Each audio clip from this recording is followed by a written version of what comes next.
안녕하세요. 뉴스와 사람들입니다. 지난 10일 경찰은 방심위 사무실을 압수수색하는데 류일임의 청부민원 수사는커녕 오히려 청부민원을 했다고 공익 제보한 제보자를 수사하는 기막힌 상황이 됐다 이겁니다.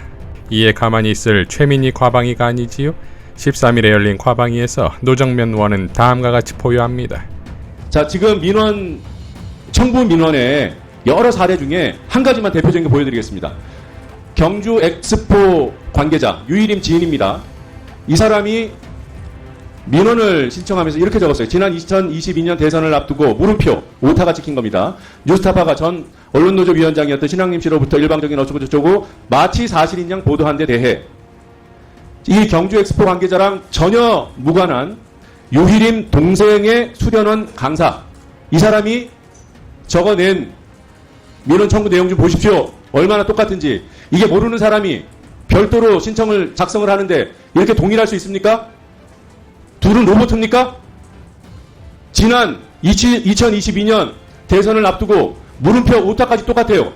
노란색으로 지금 표기되고 있는 것이 똑같은 내용들입니다. 어떻게 이렇게 똑같이 쓰죠? 텔레파시가 통합니까?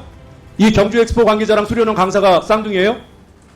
이런 증거들이 있는데도 경찰은 이 의혹을 파고들지 않고 신고자를, 민원 제기자를 색출하겠다고 압수수색까지 해요? 공익신고자를 때려잡겠다고 경찰이 그냥 노골적으로 이렇게 움직이고 있는데, 저는 심각하게 의심하는 부분이 또 하나가 있습니다. 이게 이제 권력 차원에서 뭔가가 작동해서 움직이고 있을 것이라는 그런 의심과 함께 유일임 위원장이 고발한 사건이기 때문에 유일임 위원장이 가지고 있는 검경 인맥을 통해서 뭔가 힘이 작동되고 있는 것은 아닌가, 이런 의심도 하게 됩니다. PPT 보시겠습니다. 아시는 대로 유일임 위원장은 지금 이 정권 하에서 막강한 위세를 휘날리고 있는 법조 언론인 클럽 회장을 지낸 사람이에요. 그 유일임 위원장이 YTN의 고위 간부로 있던 시절에 형사사건 한 가지에 연루가 됩니다. 조금 전에 보신 이 화면은 그 사건이 공판이 진행 중인 그 시기에 2011년입니다. 그때 고가의 공연 티켓을 검찰총장, 당시 검찰총장 등 검찰 고위 관계자들에게 로비를 합니다. 티켓 로비라고 명명돼서 보도됐던 내용입니다. 지금 보고 계신 이 사진이 김준규 검찰총장님께 이렇게 쓰인 그대로입니다. 받는 사람을 김준규 검찰총장 등등 그 당시에 현직 검찰 고위 간부들이에요. 누가 보냈습니까? 유일임 씨가 보냈습니다. 유일임 배상이라고 적혀 있습니다. 그 옆에 있는 편지글 보이시죠? 이건 편지 내용은 아닙니다. 이 전달자에게 잘 좀 부탁해라고 적었습니다. 유일임 씨 친필입니다. 그리고 그 밑에 적혀 있는 정보를 주목해 봐 주십시오. PPT 넘겨주세요. 유일임 실장 관련 노정면 명예훼손 사건 2심 사건 번호 담당 검사 공판일까지 적어서 검찰총장 등에게 티켓 로비를 했던 사람입니다. 물불 안 가리는 사람입니다. 그래서 지금 진행되고 있는 서울경찰청의 수사가 어떤 힘이 작동돼서 이루어지고 있는 것인지 심각히 우려되고 의심스럽습니다. 그래서 반드시 국회 차원의 청문회가 열려서 경찰 관계자들도 모두 증인으로 채택해야 된다고 생각합니다. 이상입니다. 이어 최민희 위원장은 유일임의 청부민원건에 대한 청문회 개최를 의결하지요. 지금 회의 자료에 없는 안건을 처리하고자 하는데 그 전에 한 가지 다 같이 확인하겠습니다. 그 기획조정실장 나와 계신가요? 네. 예, 마이크 받으셨어요? 네, 받았습니다. 예. 저희가 증인의 범위를 마지막으로 확정하는 과정에서 오늘 왜 하필이면 4명만 나오셨어요? 왜 기획조정실장, 방송심의국장, 권익보호국장, 정책연구센터장 4명만 나오신 이유가 있습니까? 다른 분들은 아니 마이크 대고 말씀하세요. 네, 다른 분들은 회의라든지 개인 일정으로 못 오는 사람들은 못 왔고요. 나머지 실국장 중에서 특별한 일정이 없는 사람들이 참석했습니다. 배석했습니다. 그 조직은 노는데요? 특별한 일정이 없을 때가 있습니까? 휴가가 아닌 점을 말씀드린 겁니다. 자, 증인과 관련하여 류일임 위원장 왜 안 나왔습니까? 네, 오늘 오전 10시에 통신소위가 개최되고 있습니다. 지금 나올 수도 있잖아요. 저희 기다릴 수도 있어요. 류일임 위원장 오후에 휴가 낸 거 사실인가요? 네, 그렇습니다. 자, 그리고 감사실장, 국제협력단장 거기도 별일 없죠, 오늘? 휴가입니다. 네, 하필 오늘 휴가 안 냈어요? 언제 냈어요? 기획조정실장 휴가는 이거 보통- 하는 거잖아요. 언제 냈어요? 오늘 휴가를? 제가 뭐 총장님께서 결정하셔서 저는 잘 모르 아마 어제 좀 냈을 거로 압니다. 휴가이면 보통 하루 전에 내립니다. 예.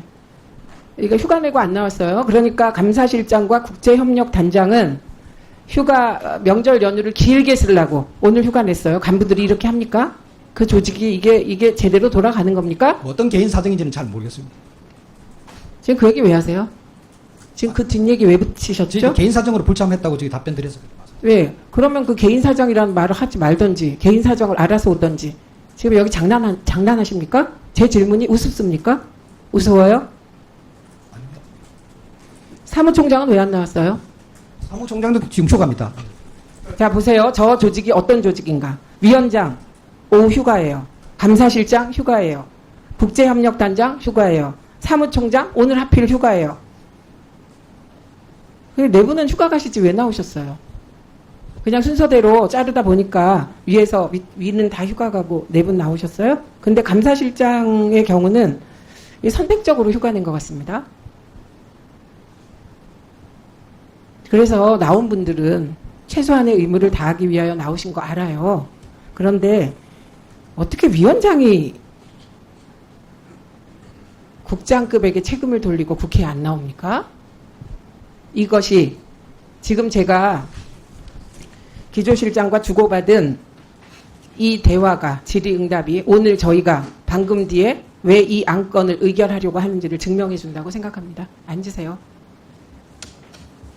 위원님들께 양해 말씀드립니다. 당초 회의 안건은 아니었으나 간사와의 협의에 따라 방송통신심의위원회 민원사주 등 진상규명을 위한 청문회 실시 계획서의 건을 추가로 상정합니다. 배부해드린 유인물과 같이 이 안건은 방심위, 민원사주 등 진상규명을 위한 청문회 실시 계획서를 채택하려는 것입니다. 국회법 제65조는 위원회는 중요한 안건의 심사와 국정감사 및 국정조사에 필요한 경우 증인, 감정인, 참고인으로부터 증언 진술을 청취하고 증거를 채택하기 위하여 위원회 의결로 청문회를 열 수 있다고 규정하고 있습니다. 배부된 자료에 따라 의결하려고 하는데 이의가 없으십니까? 이어 최민희 위원장은 회의를 끝내기 직전 다음과 같이 발언합니다. 예, 오늘 준비한 안건을 모두 마무리하였습니다. 회의를 마무리할 시점에 위원장으로서 한 말씀 드리지 않을 수가 없습니다. 지금 이 좌석을 보십시오. 여당 국회의원들 좌석이 다 비어 있습니다. 그리고 류일임 위원장, 김태규 위원장 대행 자리도 다 비어 있습니다. 이것이 저희로 하여금 방심위 청문회를 하지 않을 수 없도록 만들었다는 점을 지적하며 매우 깊은 유감을 표명합니다. 제가 방송위원회 부위원장을 했습니다. 사실상 실무를 총괄했습니다. 그래서 국회에 나올 때 직원들이 위원장에게 무슨 보고를 하고 다 압니다. 그리고 21대 국회 방통위가 과방위가 어떻게 운영됐는지도 다 압니다. 그러나 22대 국회는 국회에 주어진 모든 권한을 활용하여 방송 장악을 저지하고 그리고 방송의 독립과 자유를 위하여 할 수 있는 역할을 다하겠다는 말씀을 드립니다. 앞으로 이렇게 출석 요구를 받고 출석하지 않는 행태에 대해서는 반드시 저희가 법적 검토를 통하여 할 수 있는 모든 일을 다 하겠습니다. 이 자리에 국민의힘 보좌진 있다면 이 사실 또한 국민의힘 의원들께도 전해주시기 바랍니다. 참고인 여러분 수고 많으셨습니다. 그리고 류희림, 김태규 등 위원장급이 안 나오셨는데 방심위 기획조정실장 등 4분 수고하셨습니다. 위원 여러분도 수고 많으셨습니다. 다음 회의는 9월 30일 오전 10시 방송통신심의위원회 위원장의 청부 민원과 공익신고자 탄압 등에 대한 진상규명 청문회로 회의를 열도록 하겠습니다. 이것으로 오늘 회의를 마치겠습니다. 산회를 선포합니다.